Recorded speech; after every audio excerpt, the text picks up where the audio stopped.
Food for thought. You don't have to be inspired to start. You don't have to have some magical idea that's groundbreaking to begin what you want. There's very much a really big focus on people that are inspired. It's an absolutely beautiful thing. It's so cool to get inspiration from like people you love, or nature outside, or just literally anything that someone could become inspired by. But you don't necessarily need to have inspiration to begin. You don't have to be like, oh my gosh, this brand new idea, and then all of a sudden you become motivated and ambitious and disciplined and all this other things. It's okay that you're not inspired, and you don't need inspiration to start. Because honestly, what really takes a person, I honestly think, to the next level is just simply doing. Being bad at something, being open to fail, being resilient enough to fall on their face enough times to get back up every single time. Because those are the people that you see 10 years from now. Those are you. Those are you. Those are the people that you see not being afraid to fail. Because they see those opportunities of failure as just another stepping point of getting to somewhere else. Like, yes, it absolutely is awful to fail. No one likes failing. No one likes failing. But they turn it into something beautiful. That is their inspiration. They make their own inspiration. They do not. It's fine if you get inspiration from other people. That's completely fine. But I'm saying, some people are able just to make their own inspiration. That they are able to see what they want and then create it. It's crazy. And I was listening to Purposefully Driven by Malik. I know like I've mentioned him multiple times. But he was just saying that he gets inspired on like walks. And it's absolutely beautiful.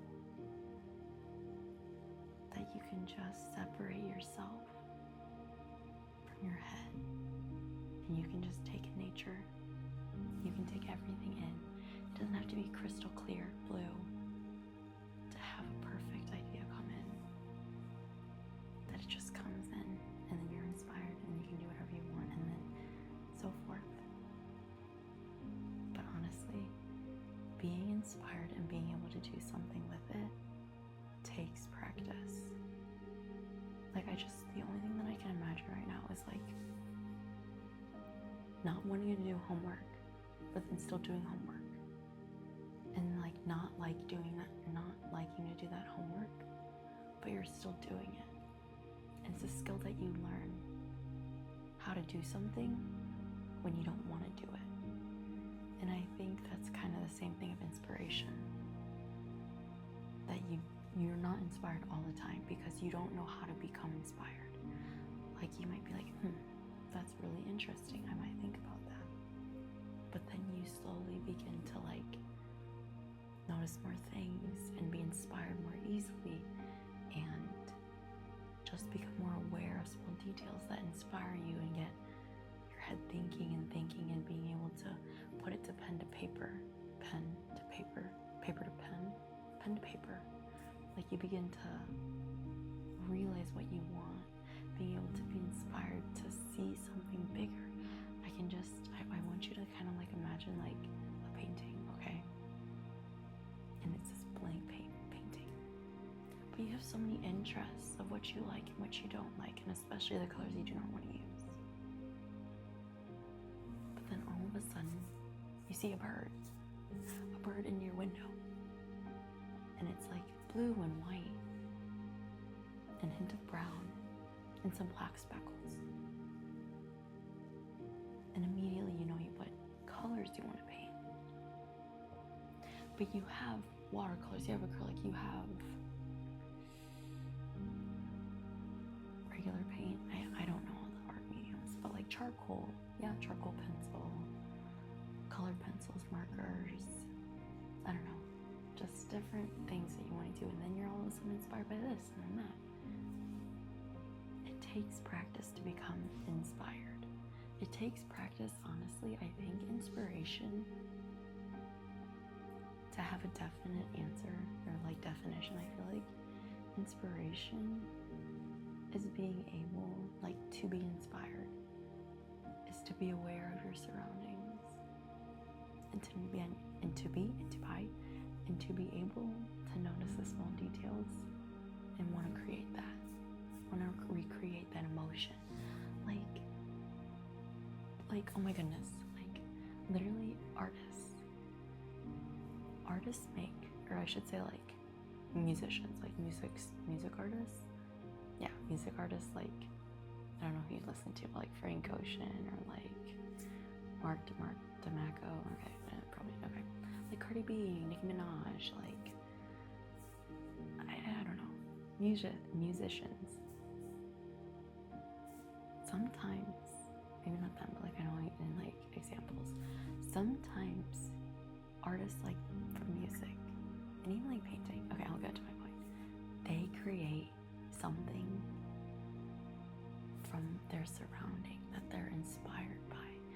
Like sometimes I remember, like I heard this one artist, like a music artist, say that they made their most popular album from a heartbreak. Maybe that was Post Malone. That he was like going through something and he made this song. I don't know.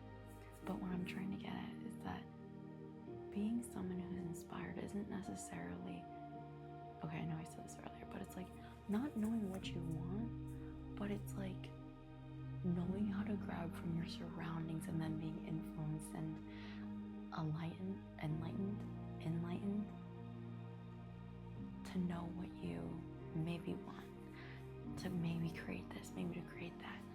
That is like the world is your oyster. That you have the potential to do anything that you want. You have the potential to be inspired by anything and everything that you want. Like, I know I mentioned this before. Like, literally one day, I was like walking from my class to like go like sit in like a sitting area. It's like got like the cafeteria and like a sitting room and like a market and like it's a big building.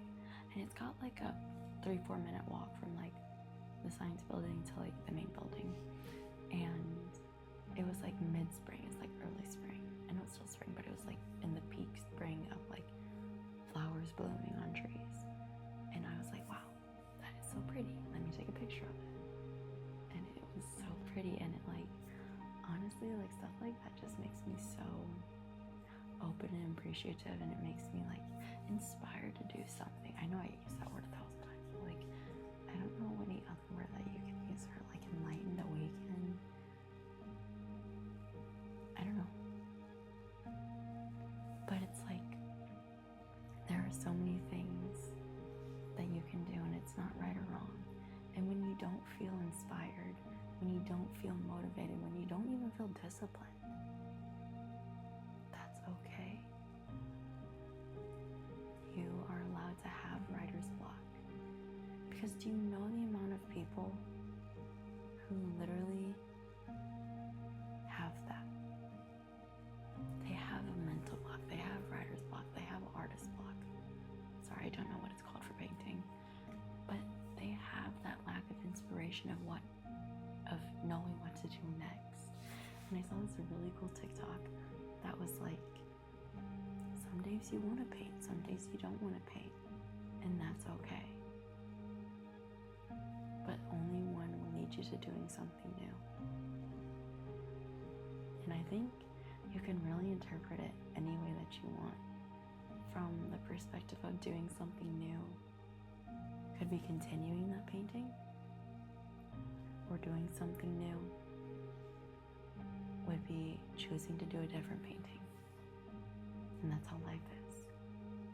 That you can either continue on the current path that you're living, or you can continue to do something else and change.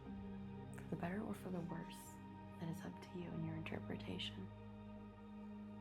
But I thought that was a really cool quote, because it was like this guy just painting a car, and that was like his like video wording that he put like on his like TikTok that he had. But I feel like it's just as simple that yes, being inspired is very overhyped. That is not necessary to be inspired 24/7. Because it's all about practicing the skills that help you become inspired. Noticing the small details, appreciate different things in life, knowing what you do not want and knowing what you do want at times. And then being able to pull from every area of your life to become inspired. You do not have to be good at being inspired, at being inspiring, or being inspired. But you can learn the skills to become either one.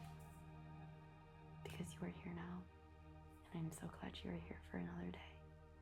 Because today, it'll be better than okay. Because you are here now, and we're together, and we are doing life together.